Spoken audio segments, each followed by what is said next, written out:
We are live. What is up, swimmers and swammers? Welcome back to the SwimSwam Breakdown. As always, I'm your host, Coleman Hodges, coming to you from Brooklyn, New York, joined by the swim scribe himself, David Clossie from St. Cloud, Minnesota. David, how's it going?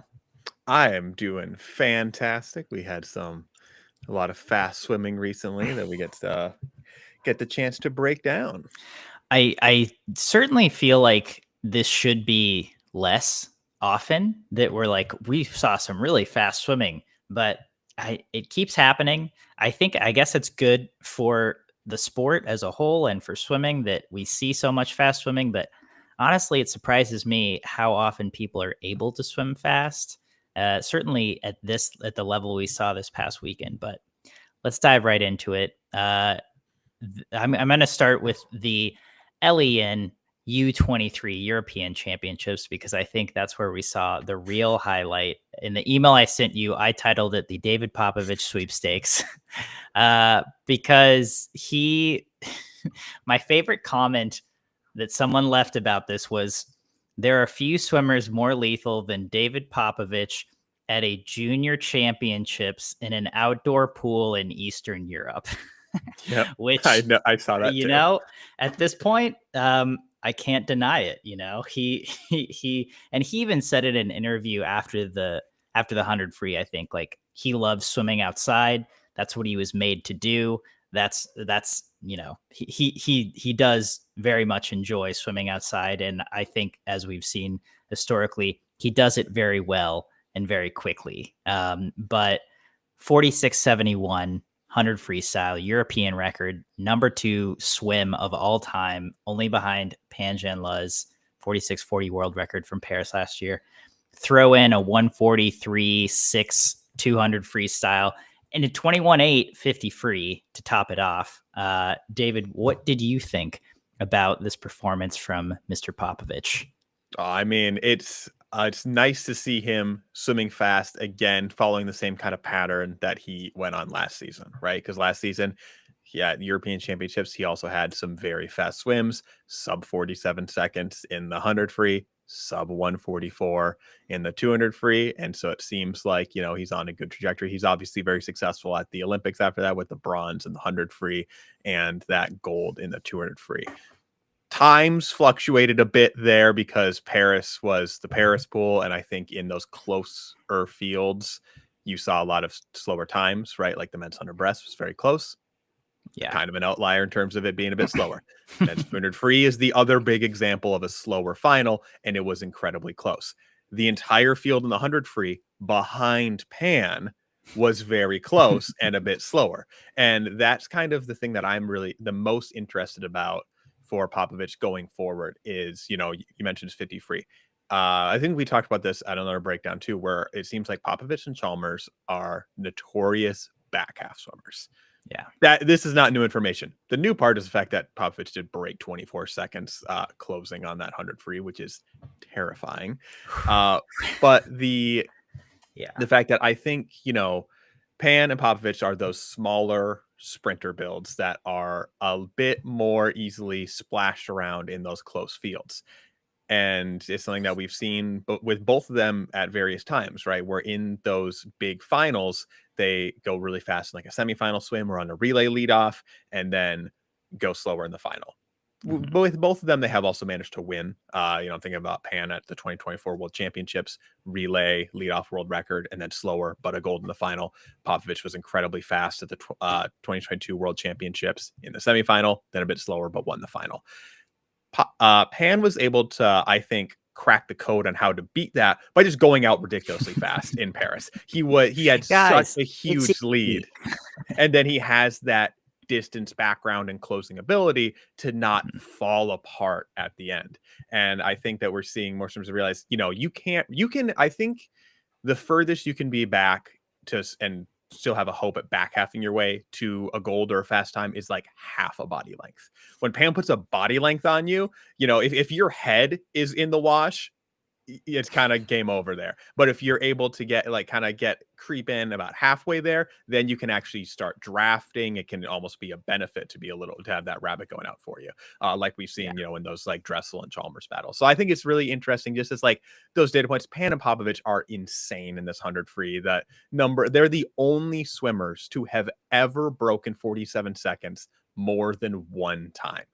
Everyone else has only done it once, and which is crazy. And the prospect of seeing them go head to head, maybe it'll be a closer race this time than it was in Paris, because that one came up all Pan there. And it's interesting to see him also, in addition to just being incredibly fast in 100 and 200, like we've come to expect, see that kind of an incremental improvement over the 50 free, and seeing him throw it in there. Because I think that there is, again, with both him and Chalmers, it's just that kind of knowledge that like the opening speed needs to be there. You can't just use the back half, because if you are in too deep of a hole, you can't dig your way back out. Yeah, it's like you have to do both now, right? Like it's a lot harder to back half a swim and kind of let off on the first 50, or vice versa. Like you just have to be a specialist at doing it all in the 100 free at this point. As you said, Pan and David, the only two guys to have gone 46 more than once. They own the top 500 free performances of all time, and 9 of the top 12. Let me double check this. Yeah, 9 of the top 12. So only Cesar Cielo at 46.91, Elaine Bernard at 46.94, and Caleb Dressel at 46.96 are in the top, are the guys in the top 12 that aren't Pan and David. Yeah, that's crazy. They own this event right now. And the SwimSwam article that mentioned that what I thought was really interesting is it kind of talks about it has a graph in there, the age distribution of like all the age that the top performers were when they went their top times, and they're like coming into that prime age range, which is an interesting prospect. Right, like they are both 19. I guess David is now 20. I think Pan is about to be 20, but yes. They are both freshly or about to be 20. So they're like still growing, still getting better. And it was interesting watching the flow of this meet. The 2 free was day 1, 50 free day 2, 100 free day 3, 143.6. Great 200 freestyle for David. I watched that finals. Actually, I paid the €8 or the €7.99 because I'm like, something cool might happen, and it did. He did that, and so I was like, okay, nice. And then the 50 free day 2, I was like, not really expecting much. 21.8, right on his best time. So you can tell that like the speed is kind of there and developing for Popovich, and it's like, okay, this 100 might be pretty good. And then I think I saw someone in the comments was like, he's going to approach the world record in the 100 tomorrow. Like it's going to be a 46 mid. And I was like, I should probably pay another €7.99 to watch the 100. And I did, and it was worth it because he threw down a massive swim.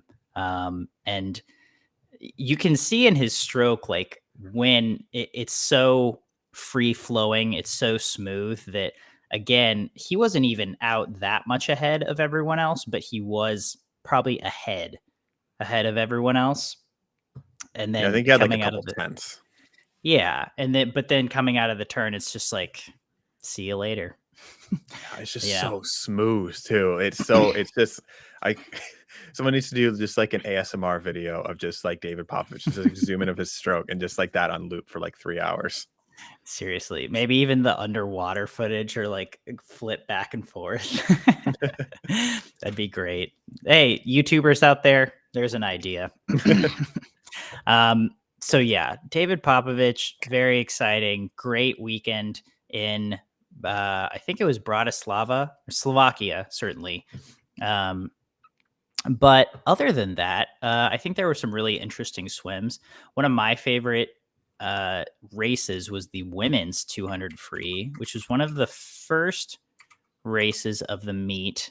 and we saw two Hungarian women who were like born within days of each other in Nicolette Padar and Mina Abraham tie at 156.03. So they both threw down really good swims.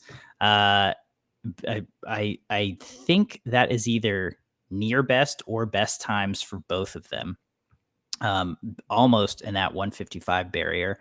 But again, these are two 19-year-old Hungarian women who are nearly the same age, obviously swim the same event, and they tie for gold in this, and they split it very similar. I think Padar was out a little ahead of Abraham, and then Mina came back and tied her on the last 50. But then also Mina Abraham, USC Trojan. We saw Justina Kozan, who is another USC Trojan, her debut as a Polish swimmer. She is now representing Poland. Instead, she's been in the USA. She was born here, I think. She's a junior national champion in the USA, but she's now representing Poland. She got bronze in that race at 158.2, which is approaching her lifetime best. But yeah, all around a pretty cool race, and good for the Trojans, good for Hungary, and good for Poland now. But I really like that, and I think both those Hungarian women now have a great shot at maybe making some noise in the 200 free come Singapore. David, any other swims from this U23 European Championships that you liked? We saw some fast distance swims out of, shocker, German Sven Schwartz, who was a 7:38 in that 800 free, and then I believe it was a 14:38 in the 1500 free. It's flying because apparently the Germans just have those freestyle swimmers on tap, because that's just a solid swim and continues the trend of the incredibly fast fields and deep fields that we have seen in those events. That is the fastest time in the world. He's always already the fastest time in the world. It was also 7:38, but it was lower in the 800 free. His mile is number 2. I guess he was 14:38 at this meet. He was 14:36, which is his lifetime best back in May, which ranks him number 2. He still would have been number 2 if he hadn't already been faster. And of course, the Germans top 3. Of course. But yeah, that's that 7:38.12 that he went in May is the European record. Yeesh Louise. Yeah. So again, in a meet that is a little sleepier, but we still had some really fast swims in Slovakia, of all places. I don't think it's known for its swimming prowess, but obviously has a great outdoor pool. Interesting thing about Schwartz's mile, he almost even split it. He was 7:18.8 at the 750, and then came back in 7:20.1. So he looks like he's in great form. Again, he was right off his PB in both that 800 and the 1500. So watch out, World Championships. I feel like that's a really good sign for like where this meet is positioned in particular, right? That kind of even splitting kind of shows that, like, in a deep field, he's probably going to have more give on the end, especially when there's a Bobby Fink out there, where that's kind of a requirement to succeed, is a good, strong closing speed, and then kind of maintaining a little bit off of where his best was. That feels like a really good setup for like where this meet is situated in the schedule for the year. Yeah, absolutely. And we're going to talk about a few other meets, and which I'll be honest, we didn't see this fast of swimming. And so we'll see how it goes. I liked what I saw from the sprinters at this meet as well, particularly on the men's side, Diego Ribeiro and Vladislav Bukov, who were gold and silver in the 50 freestyle. Diogo was 21.6, new Portuguese record for him. Then Vladislav Bukov, the Ukrainian world champion from the February 2024 world champs in Doha, he was 21.7. And And then they also went 1-2 in the 50 fly with Ribeiro getting the best of Bukov once again. I think they were both 23-0. Yeah. So we saw some good speed out of them. And I think we're going to see a good meet and good speed from those youngsters in Singapore. And then on the women's side, Dutch Mailu van Week. I don't know if I'm saying that right at all. But she took on a pretty hefty schedule, racing 50, 100 freestyle, butterfly, and backstroke, I believe, and coming out with wins in quite a few of them. But she was 53.6 in the 100 freestyle. And let's see, 50 fly, didn't finish top 3. But she had a good showing. She swam a lot of events, and I would love to see her hopefully make a semifinal in Singapore, maybe even a final, but saw some good speed out of this meet. Obviously, those were the highlights. Any other swims that stood out to you from Bratislava? I think that's it out of me. I do like seeing, you mentioned Vladislav Bukov. I like seeing him, still insert himself in there because you mentioned the 2024 world champion in that 50 free. And I think that, that was a less attended world championships, but I don't think that means that you should entirely write him out because Cam McAvoy was also at those world championships, and winning that gold means something. Yeah, no, absolutely. He was 21-4 to win those, I think. That sounds right.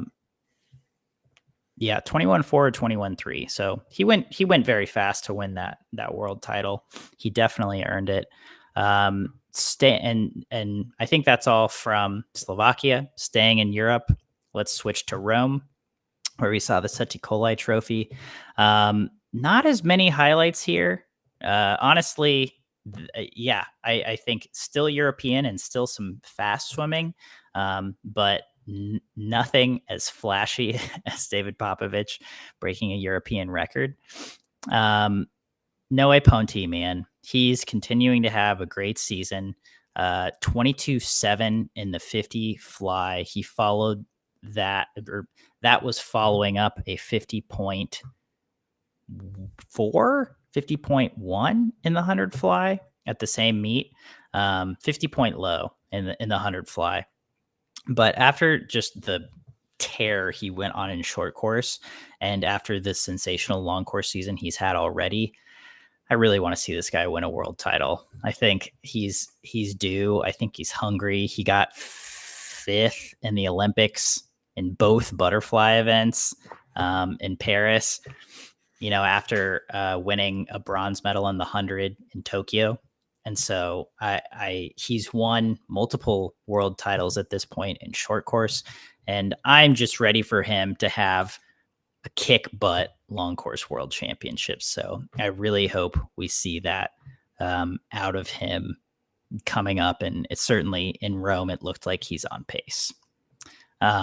Swims that excited you from the Sette Colli trophy in Rome, David? Yeah, like you mentioned, Noe Ponti is that he was so explosive and fun to watch during not only short course worlds, but also the World Cup series. He was someone who's just there, fast swimming. I feel like he really kind of stepped in and took over the spotlight during that little bit of swimming, and especially like those World Cup stops. I think in particular is what came to mind, because like it felt like he just kind of, with not as many big stars to be in there, and when he's doing super well, he really seemed to be putting on a show there. And I always like swimmers that are able to, race frequently and race fast. I also really enjoyed the interview you did with him in between some of the sessions there too. He was really well spoken and was really insightful. Like I like the thing he said on his 100 IM swim, where he's like, I can only do the crossover turn on one of my arms, so I just need to hope that I touch on the right one. And like you said, I want to see him do super well at the World Championships. It feels like it's due, especially a big part of that, like you mentioned with that, is kind of transitioning a little more away from the 200 butterfly, which kind of thought was a bit more of his focus in the past, and leaning more into the sprint side of things. And we've seen him do some very fast 100 fly times. I think he's got a personal best of 50.1 going into Paris last year. And so if he can, I feel like the theme, not just for Ponte, but for a lot of the swims at this meet in general, was just solid. Some solid swims. It was not slow. Not all were particularly fast either. It's just like, that's solid. That's like on the upper echelon of an in-season swim. It felt like where like any key swim you look at, there's a lot of really, oh man, I got a good feeling about it. You're gonna, you got a bit of time to go into your taper and drop. It just felt like it felt like in like an NCAA season, like the last dual meet before taper time, where it's like they're starting to get there. Was kind of just like looking at all the results was and then of course we did see that was that Italian record in the 50 breast was probably the biggest single swim highlight, the 26:27 there. I had forgotten about that because it was in prelims. And I looked because we like wrote an article about it even, I think, but like no one really reacted to it very much. And so I kind of like glanced over it. And then later that day, I came back to it and I was like, hold on a second. This is the number 3. This makes him the number 3 performer ever in the 50 breast behind Chen Haiyang and Adam Peaty, which is good company to keep. Yeah. And like no one really reacts to it. Again, I think it was maybe just because it was in prelims and it was like, I actually went back and watched the prelims race. He didn't even react to it. Like he just touched and was like, okay. Like another day in the office. Right. It was just like, am I crazy here? Like that's really fast. This is coming from Ludovico Viberti of Italy. He is a 2024 Paris Olympian. He made it in the 100 breaststroke. He won the 100 breast at this meet as well. I think he was 59 low, and he won the 50, although it was much closer. He was 26:43 in the final. And Ivan Kozakin from Russia was 26:59. So it was a much closer race in finals, but he's still got the race. So I think the interesting thing too is that I think in the 100 specifically, I don't know if Niccolò Martinenghi, who is Italy's defending Olympic champion in the 100 breast, I don't even know if he made or if he was going to qualify in the 100 breast or the 50 breast for these world championships, because in the 50, he finished 4th at this meet behind 2 Italians. And Italy had their national their world trials, but this was also a qualifying meet for world championships for Italy. And then in the 100 breast, Martinenghi finished 3rd, and he was the 2nd fastest Italian. So I guess we will see if he swims this or not, but just kind of an interesting piece to follow. But Ludovico Viberti, Italy's new breaststroker, I guess. Yeah, and that's right now that is the fastest time in the world this year. He's got an exactly 1/10 over Ilya Shimanovic. So 26:27, 26:37. And then you mentioned that he had a close race with the Russian Ivan Kozakin, who is currently 3rd in the world right now, slightly faster. He was in the middle of April with the 26:49. So, good race with another one of the top ranked swimmers in this event. So even though, he was a bit slower in the final than his prelim swim, he got the touch. And when you're racing someone of that ability, that is not nothing. Yeah, no. So that was a surprising swim, and I didn't even know this guy's name before today, or before that day. But now I will keep an eye out for Mr. Viberti, because he could be well on his way to becoming a world champion.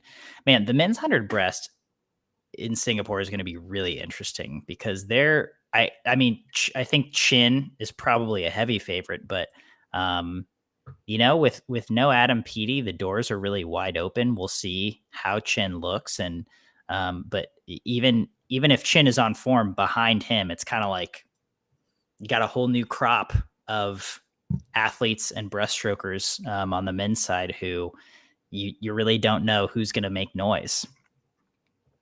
It looks like I was looking to see what Faberdi's personal best was in the 100 breast before this. It was like 59:38. But the interesting thing is I just realized it looks like at Paris almost made the final, tied for 8th, and then presumably lost to swim off. I did that research as well when he broke the Italian record. But so he was nearly a Paris finalist. I'm guessing this might be his time to make the final. Again, these breaststroke rankings are so interesting right now. Worldwide, number 1 is Chen Haiying at 58.6. Number 2, 18-year-old Campbell McKean at 58.9. Sun Jiajun of China, 58.9, right behind him. Shin Ohashi, 59.0 of Japan. Ludovico Viberti, number 5 in the world, 59.04 from April. It's like, Chen might be that clear outlier, but behind him, everyone is just clumped in that 58 high, 59 low range. So it's going to be a really interesting race in Singapore, I think. I would say those are those are the really interesting swims from Rome. As you said, some good swims, not a ton of bad swims, not a ton of great swims. So we can, I think, move on to the Indy Summer Cup in Indianapolis. Lily King said that trials would be her last domestic race, and she lied to us. Which is fine. I mean, I don't honestly. We'll allow it for Lily King. She's allowed to lie to us. Well, my guess is that she didn't even know she was going to this meet, because I had asked her if she was doing any competitions after trials, because I knew that Bowman was taking his Texas crew to the Indy Summer Cup. She was like, I don't think so. So I don't think she was trying to be sly. I think when I talked to the meet director at trials at the beginning of June, she didn't mention Indiana even coming. So I'm guessing it might have been a last minute addition in some way for Indiana to come. But I'm glad they did, because we got to see even more competition. Kicking it off, one of my favorite races here. So Texas was there. Leon Marchand, Hubie Koch, Simone Manuel, Reagan Smith, Luke Hobson, Chris Giuliano, Carson Foster. All the Texas big guns who were going to Worlds and WUGs, I think, were there. We had Indiana's big guns as well: Matt King, Anna Poplawski, Lily King, among others. One of the best races, Anna Poplawski and Simone Manuel. 200 free to kick the meet off first day. I think they both ended up going 156 high, which I think for Anna is probably a pretty solid swim. Everyone looked a little tired, especially coming off of trials at this meet. No one was swimming out of their mind like David Popovich was in Slovakia. This was like, you could tell they got back into training. You could tell they came back to this pool and were not in the same place that they were 2 or 3 weeks prior. But Simone Manuel, 156.9, I believe that's faster than what she went at trials. If not, I think that's a really good swim for Simone right now. And Anna Poplawski got the touch on her. She was also 156 high, I believe. But which seems like a good swim for Anna for, again, getting back into training. But, if we can watch Simone get better and better and better, I think that's a really exciting thing. And Manuel was also 53 low in the 100, and I want to say 24 mid in the 50. So overall, I think a great meet for Simone, which is very encouraging heading into Worlds, I think. Standout swims for you from Indianapolis. You are right, by the way, on that 200 free. She was 157.29 in the prelims and 157.4 in the finals. Okay. At US National. So yeah, that's interesting. Given like what you said, it seemed the biggest standout is they're certainly back training again, which is, I think, good. I actually really like this, having trials, tune-up meet, or racing while really tired, which I think is its own benefit and skill to have for a training block, and then Worlds meet, or like big end of season meet. I think that is a really beneficial thing to do for your overall season. And I think that, and when you have enough time for it too, is what can really transition you well in like that need a double taper to make the team and then compete at the high level. Because I think that is something for American teams in particular that is a really big struggle, because our biggest advantage with Team USA is the depth. The biggest downside is the depth, because the number of I think we only have 2 absolute locks to make the team, and it's Ledecky and Fink. Yeah. No one out, like even Reagan Smith has been dominant in the backstrokes, and she was a little off and was like, it wasn't super close to not make the team, but like, if it was a few percent worse, it could have been off. And like, you can't swim through trials unless you're a couple people. Yeah, we've seen Reagan miss the 200 back on multiple occasions, right? I mean, it is deep, and you got to be on your A game for sure. Yeah. And I think it's like, you can't rely on being able to just swim through the trials with a drop taper or or just no taper at all, unless you know that you are either so good or against a weak field, or both. And you need, when you're in these really competitive fields, like if you're a men's 100 freestyler, or women's actually too. If you're at 100 freestyle, you going for like even though you have 6 spots to try and make, it's so deep and it's such a close event that you need to go on. And so you really need to find ways to nail then that transition, so that way you don't go from, oh sweet, I made the team, crap, I didn't make the final. Right. You want to be able to then succeed at the high level. And I think that competing at meets like this is a really good skill for a lot of ways. And I think it is also, we saw some of those Texas swimmers racing some pretty big programs at this meet, which we saw quite a few of them pulling triples, which I love. I think that's a really good training tool. And I would bet for some of the swimmers, in particular, like Leanne Marchand, probably to be like, hey, you're going to be really tired when you're racing on the 6th day of this meet. So we're just going to try and load that into one meet right now and see how your body's able to handle it and perform. And Marchand went a season best in the 200 IM. So he's up to the challenge with that, with a 157.2. And, he's in an interesting spot right now, because obviously he skipped the French trials, was able to qualify at the Longhorn Elite, I think was the name of it. Some Longhorn meet. Yeah.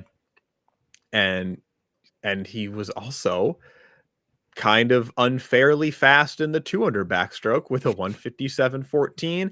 I don't think he should be allowed to do that. I think it should be illegal for someone whose weakness, their worst stroke is backstroke, allegedly, to be within, a few tenths of a second of the reigning Olympic gold medalist in the 200 back, when you have Hubert Koch going to 156.7. Wait, so yeah, let's break that down a little. Here's the layout of Leanne Marchand's meet in Indy. Day 1 swims the 100 breast. That's it. Wins in 59.9. Day 2 does not race. I'm wondering if he was sick or something happened, but day 2 was entered in 3 events, swam none of them. So it was kind of like, something must have happened. Leanne's probably out of the meet. Like this, okay, whatever. Day 3 swims the 100 free, 200 back, 200 IM in that order in prelims and finals. And then in finals, so in his 4th, 5th, and 6th races of the day, gets better and better. He goes from, he went 49.7 in the 100 free and got like 5th, to, as you said, 157.1 in the 200 back and gets 2nd by like 4/10 to Hubie Koch. And then in the 200 IM, his 6th race of the day, comes home in 33.9 on the breast and 28.5 on the free, 157.2, season best, destroys Hubie Koch. It's just like, I'm sorry, what? Like, what happened in this weekend? Like, you swam 2 races in 2 days and then 6 races in 1 day, and the 6th was the best one. Yeah, that is stupid. Yeah. So, I guess that's Leon, right? He's just being really good at swimming. So I am very curious as to like what happened there, but one way or the other, it looks like he's in pretty good form, and I think Bob Bowman knows a thing or two about handling a season, and certainly a post-Olympic season, and it seems like Leon's probably right where he needs to be. Oh yeah. I was say, I do think of another big standout individual swim was Reagan Smith dropping a 56.5 in the 100 fly. Yeah. That's certainly gonna help her 200 fly, I think. And I mean, that was such a huge story after the Olympic trials last year, right? Where it's like, now should we have 3 qualifiers in an event? Because it's a little unfair that this isn't allowed. And that she's incredibly fast that 100 fly, but just has to deal with Gretchen Walsh and Tori Husk. Yeah, and this was also fun because Reagan obviously Reagan usually does doubles and triples at this meet, and she did not get left out of that party. She was swimming everything. She swam the 200 free. She swam the 100 free. I think she got second to Simone in the 100 free. Yes, she did. 200 IM. Along with the backstrokes and the butterflies. And she was 56.5 in the 100, but then like her backstrokes specifically, not that good for her, right? Like they were just normal. I think she was like 59.0 maybe in the 100 back and 207. She's 206.8 in the finals, and then she's 59.0 in prelims of the 100 back, and then 59.11 in the finals. Okay. So it again, they're probably back to training. I'm not like reading into what I'm reading into this is like, how fast could she have gone at the 100 fly at trials? Yeah. Right. Like if she was 56.5 here, and she's like, adding multiple seconds per 100 from trials. I'm just saying, might have been pretty good, right? And I can't blame her for not swimming the 100 fly when you've got Gretchen and Tori to compete against. And I'm guessing that might have been a conflict for one of her other events too. But it's she had a great trials. She looks good. But it was kind of funny to see her like just kind of trudging along, and then that 56.5 was like, okay, that's pretty good. Yeah, but I think those were the main highlights from Chris Giuliano. I don't know how he normally swims in season, but he looked pretty good. He was 47.7 and 1 in the 100 and 147, I think, in the 200. So he won both of those events. So he looked maybe just a little sharper than his other Texas teammates. There were like 5 Texas dudes in every final, between him, Carson, Luke Hobson, Baylor Nelson, you name him. He probably swims at Texas than the 200 free. But Chris Giuliano seemed to maybe take the training better than some of his teammates. Everyone was commenting like, how can Luke go from 143 to 148 or 149 in the 200? And it's like, he's a taper swimmer. He'll be fine in Singapore. Townley Hots 2.0. Carrying on the tradition. Truly, like, it is crazy how parallel that is. And it's actually the perfect timing you talking about Chris Giuliano, because I was just looking up to be like, how fast is that for him?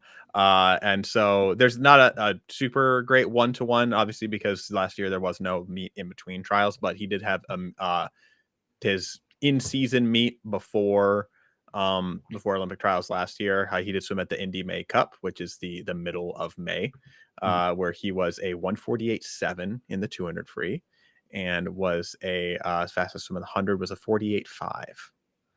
And then he's actually surprisingly close to his like trials at times in that 100 free at this meet here, because that U.S. Nationals, he was a 47-49. So the fact they only went up to like a 47-7 is a nice sign there. Oh, wow. Yeah. So, I mean, again, I think everyone probably does the double taper pretty differently. And especially with Bowman, I mean, they got right back to work. Oh, yeah. So, I mean, I don't read too much into this meet about like, oh, who's going to do well at Worlds, but it's fun to see. It's fun to see some fast swimming again. Those were the main meets that happened over the weekend.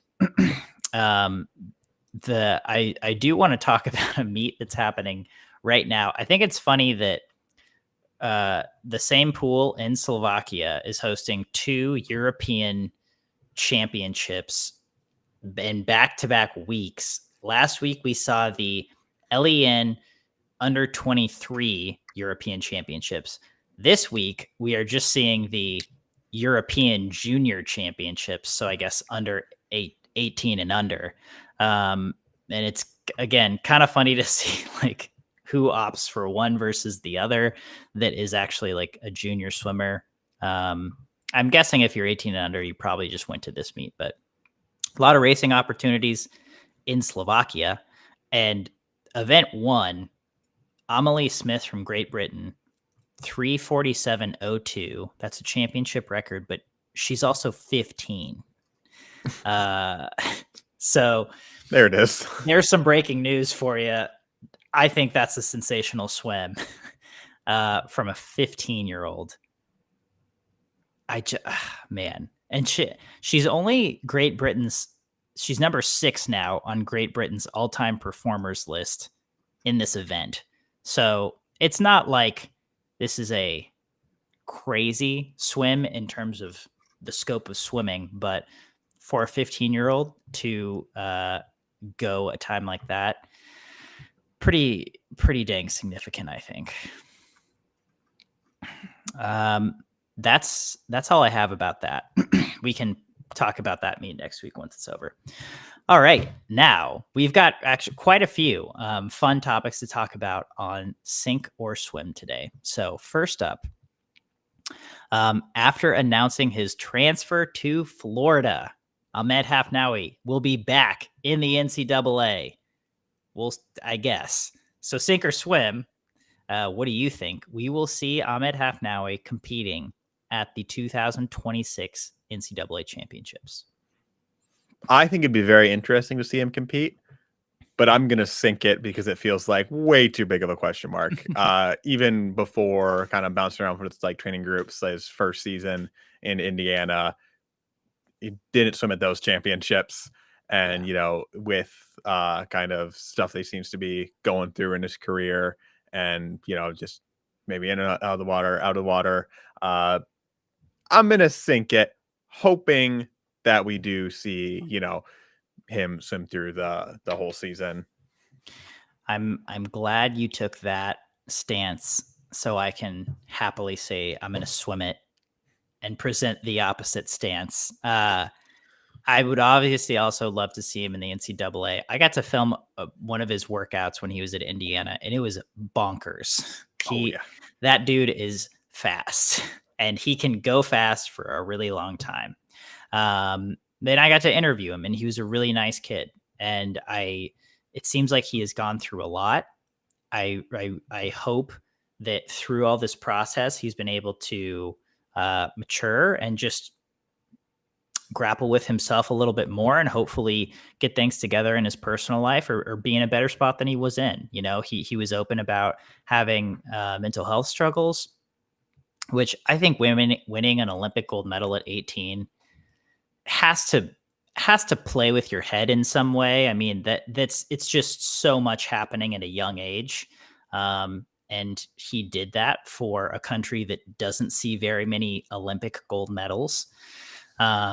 And so, hopefully he is at a point where he's good. He is comfortable with himself.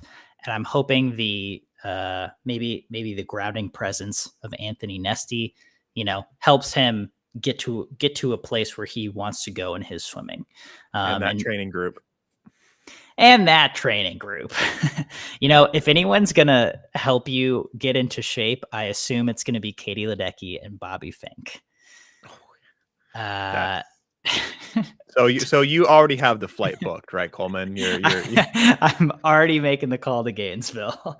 You tell me when Ahmed's there, and I'm there too.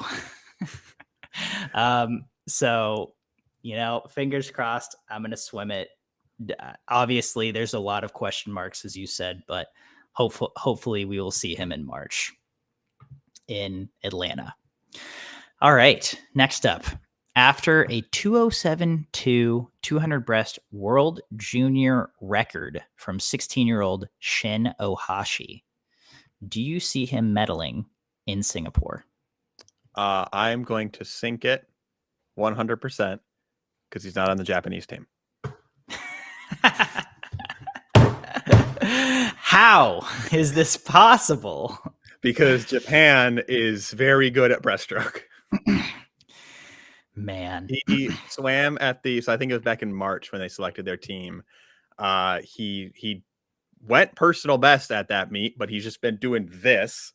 And so I believe he placed 4th in the 200 breast and was 9th winning the B final in the 100 breast.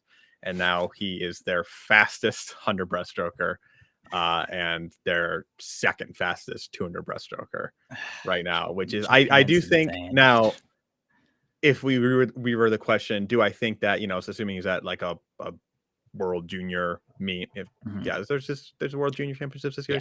Yep. If we say we slot whatever time he goes into the world championships results, I will swim him being within the ending within the top 3 times in the world this year, because I do think that, given the trajectory he's on, he seems like he is, he's doing what 16-year-olds do, which is drop a lot of time, and when they're at a fast level, it gets really silly really quick. I can't believe the fact that he at the Mare Nostrum swim tour, broke 59 seconds or 50 a minute. I went start going lower instead of higher. He broke a minute for the first time. It's like, wow, that's crazy. And then one meet later, it's like, how about a 59.0? No kidding. David, I'm glad you did your homework. This was a test. I'm obviously kidding. I was just so malinformed that I put this on as a question. So I am glad you did your homework. You want to know why? Because one time you got both me and NCAA champion Brendan Burns, friend of the podcast. You got us both so good one time, asking about how many medals Katie Ledecky is going to win in Paris, and we're both like, "No, we're swimming this because she's not going to lose multiple events." And you're like, "Well, I'm swimming it because it says more than this amount, or it says this amount exactly," and you're saying more. And I've been so eagle-eyed on these sinker swims ever since then, because I'm so worried that you're throwing a bait in there. Touche. I haven't forgotten. It's been almost a year now, Coleman, and it's still in my mind. I have to eat my just desserts, This is a hard pill to swallow for me, but it's a taste of my own medicine. It's well deserved. And now I am the one who has to be careful when riding these sinker swims. However, so obviously we're sinking Shin Ohashi medaling. I'm just gonna play devil's advocate here. I'll sink that I'm gonna sink that he goes faster than that time this year, and I'm gonna swim that 3 people. This is really convoluted. I'm gonna swim that 3 people at Worlds, the 3 medalists at Worlds, go faster than any other time he swims this year. AKA, if he goes to a World Junior Championships and wins a medal, I don't think it'll be fast. I don't think it'll be the time that what it takes to medal at Worlds. Do I think his 2:07.27 will medal at Worlds? Yes, I think that time would medal at Worlds. but he's obviously been on a tear this season. It's funny. He's number 2 in the world. His Japanese teammate Yamato Fukusawa is number 1 in the world, 3 100ths ahead of him. Yeah. And as we just reported, Fukusawa will be competing in Singapore at the World Champs with a bolt in his hand because he had to get surgery on his thumb, I believe. So hope that goes well for him. It would be awesome to see him get on the podium with a bolt in his hand. Holy crap. That's such a story. Sorry, I'm looking at these 200 breast world rankings right now. 4 of the top 5 Japanese. As you said, very good. Ippei Watanabe is 4th at 207.5. Yu Hanagarama, 5th, 207.9. Shin Haiyang is in there at 3rd in 207.4. Jesus. And world champs are in Singapore. So I didn't think about that. I have a feeling that medal podium could have a strong Asian contingent. Wow. All right. Next up on Sink or Swim. This is a curveball, but only for our audience. You know the curve, David. So no worries on this one. All right, we saw Adam Chaney make his long course debut as a Sun Devil this past weekend in Arizona. He was 22-1 in the 50 free and 24 mid, 24-7 in the 50 back. Really solid times in both the 50 free and 50 back. Someone was like, yeah, and he didn't have a wedge in the 50 free. So like that 22-1 might be even more impressive. But after seeing this great long course debut from Adam Chaney at Arizona State, will he go 19.9 in the 50-yard backstroke this season? I'm feeling optimistic. I'm gonna swim it because he's been as fast as ever is 20.19 in 2022. Yeah. I do think, ASU's been very, very good at being sprint oriented, as is well documented. And I think being in a training group with that change of scenery might be enough to drop 0.2 exactly. That's enough. I probably only needed a little bit of positive momentum to push me over to swim it, if I'm being honest, because I really want to see a 19.9 50 back. So I'm going to swim it. I think I would swim it if he was still at Florida, and here's why. Because Florida swims hecka fast at SECs. And I think he could do it there if he had another year at SECs. But I think at NCAAs, everyone is so bunched up. Everyone's a little more nervous and more tight. I think at this point, you kind of have to have, you have to have the best swim of all time. We've never seen a 19 in a 50-yard backstroke to this point. And there have been so many years where people are like, it's going to happen. It's going to happen. This is the year. I remember telling Dave Durden in 2016 that Ryan Murphy was going to do it. And he's like, no, he's not. Dave Durden, Ryan Murphy's coach, was like, he's not going to, Coleman. His kick's not fast enough. Like, I'm telling you, he's not going to go 19. And, I was like 24 at the time. I was like, yes, he is, Dave. You don't know what you're talking about. Like, he's on a roll. He's going to do it. He didn't do it. Since then, we've been like waiting for a 19.9. No such luck. So Arizona State swims in the Big 12. They're not going all out for the conference championships. And so his one chance is at NCAAs, and I 20.01. I think he'll get close, but I don't think it's going to happen because we haven't seen it yet. No one can say I'm toxically optimistic now. Can I throw one wrench in your oh yeah, let's hear it. His 20.19 is from NCAAs. Yeah, he was with Florida. It's a whole different ball game.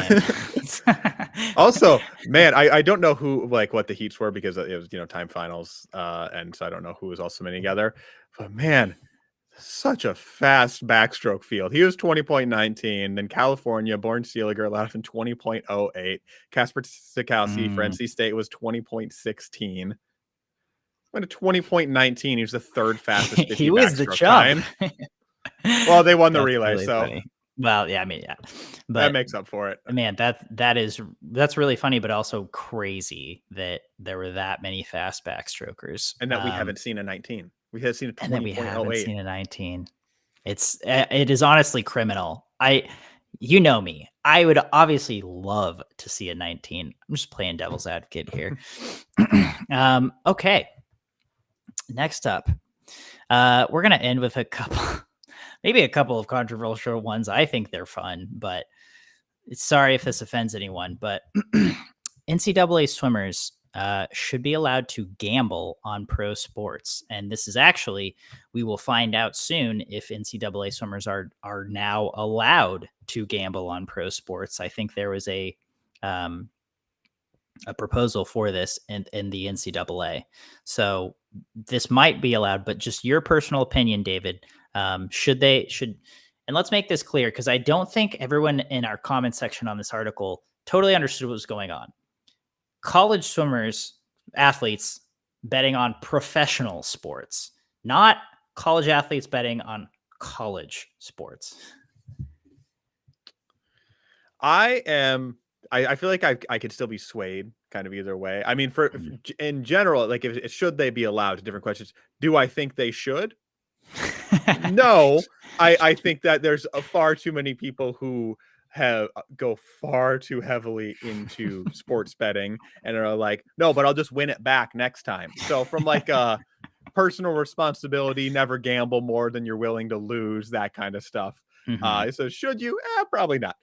But if they should be allowed to, because it's kind of on one hand, I feel like, how much, like, kind of lose, I don't want to say like overbearing, but how much oversight should the NCAA be able to have in every single thing you can do for, it's kind of like how the, before NIL kind of spun off into what it is with NIL collectives and stuff like that, and paying athletes through other ways in terms of just having ownership over your name, image, and likeness to do like your own things with it. Should they have the ability to be like, no, you can't do this. You can't, throw down a small amount of money for what color Gatorade is going to be dumped on the coach at the Super Bowl for things like that. But on the other hand, the thing that kind of pushes me more towards sink is it feels like it's just the best just to keep it as like a very clear line, far away as possible from any potential issues, just at all, and just keep it as a blanket ban, so that way there's no one, because as soon as you draw a line, people are going to try and tow towards it. So if you just put it far out over there to where there's no possible conflict of interest or issues, you don't need to worry about it. You don't need to worry about having an issue with your team for some other reason. That is an example I made up for an entirely unrelated reason that's never happened to swimming. There's never been any issues with gambling in a weird, your own thing or whatever. But I kind of lean towards sink just for that clear line of, let's just make sure it stays not a problem. Yeah.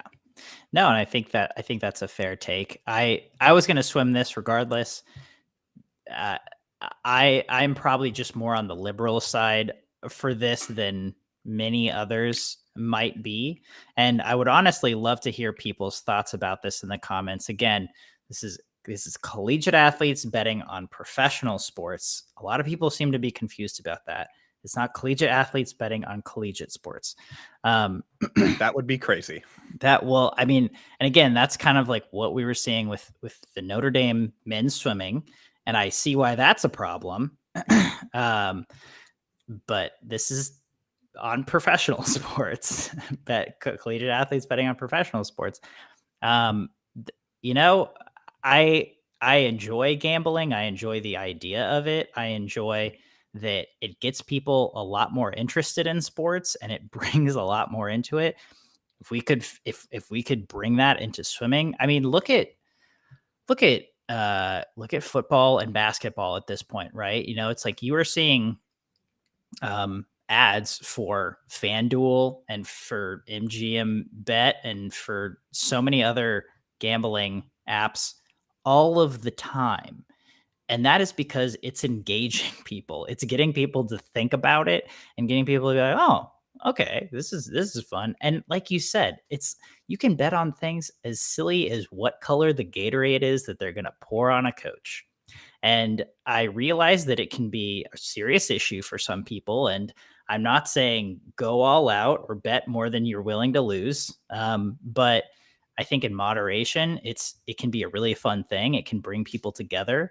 And I don't see why NCAA athletes should not be able to place bets about professional sports. Like, it's two separate things. At this point, collegiate athletes are essentially professional athletes, but obviously that's a whole other thing. That's a whole other thing. But obviously, if you're in the NCAA, it's a completely separate thing than if you're in a pro league in terms of betting on it. So my personal opinion, I am for this. I think they should be allowed to, but we'll see what the NCAA thinks. And last but not least, the 2025 World Championships in Singapore has a beer sponsor.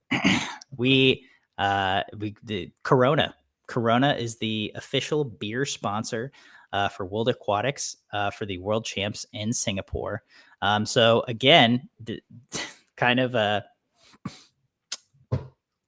depending on how you look at it, sin creeping into our sport. But I'll go first in this one. The question is just sink or swim beer at swim meets, specifically beer at World Championships. I'm not talking about like an age group swim meet. I'm talking about like fully adult swim meets, like a World Championships. I'm swimming it all day. It brings money into the sport. Braden Keith on this article had some really interesting comments. Just like, if you have a beer or two in you as a sports fan, it changes the environment it changes your experience at the sporting event. It changes the environment of the sporting event. And again, people are bonding a little bit in a little bit of a different way. The energy of an event is certainly interesting. I'm not saying people should have 5 to 17 beers, but I think, again, in moderation, I like this idea. I like the profit and money it can bring to the sport. And dude, you go to the Mare Nostrum tour, they have a beer garden at finals on the deck, like right next to the warm-up, warm-down area for athletes. And the coaches are just there in between their swims having a beer. And it's not a problem. And people are cool. So it makes for a cool swimming environment, in my opinion. I'm swimming this. David, what are your thoughts? I'm swimming it too. I don't see realistically any reason why it shouldn't be, because think about any other major sports. Like, literally any. Could you imagine any football game, basketball game, soccer game, and you just, hey, we're not doing any beer this time, guys.